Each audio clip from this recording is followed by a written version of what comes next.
Bonjour les amis. Hier, à l'école, notre professeur a parlé des caractéristiques communes des êtres vivants. Tous les êtres vivants, y compris les plantes, respirent, se nourrissent, grandissent, se reproduisent, se déchargent et se déplacent. J'étais tellement surprise que je me suis demandé comment les plantes peuvent bouger. Elles étaient attachées au sol avec leurs racines.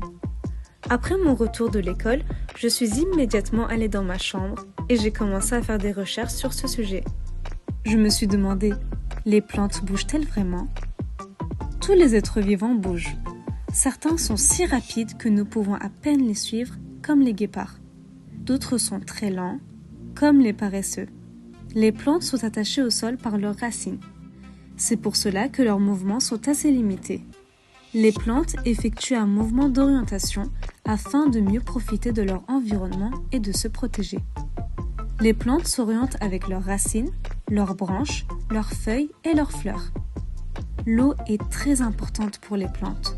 Par conséquent, pour en trouver, les racines se déplacent toujours vers l'endroit où se trouve l'eau. Grâce à ce mouvement des racines, les plantes peuvent survivre en atteignant l'eau. Sans lumière, les plantes ne peuvent pas survivre. Afin de profiter davantage de la lumière du soleil, les plantes effectuent un mouvement d'orientation en tendant leurs troncs et leurs branches vers la lumière, grâce à une hormone qu'elles sécrètent. Aussi, les feuilles se tournent toujours vers la lumière. Certaines plantes ouvrent leurs feuilles le jour et les referment la nuit.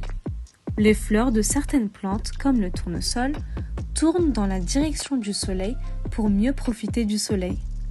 La nuit, elles se tournent à nouveau dans la direction opposée du soleil.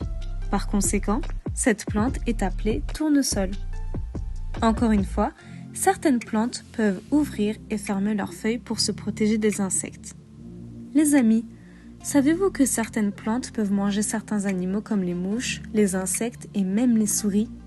Les plantes telles que les gobe-mouches, qui poussent dans des sols pauvres en azote, capturent et digèrent les insectes pour répondre à leurs besoins en azote.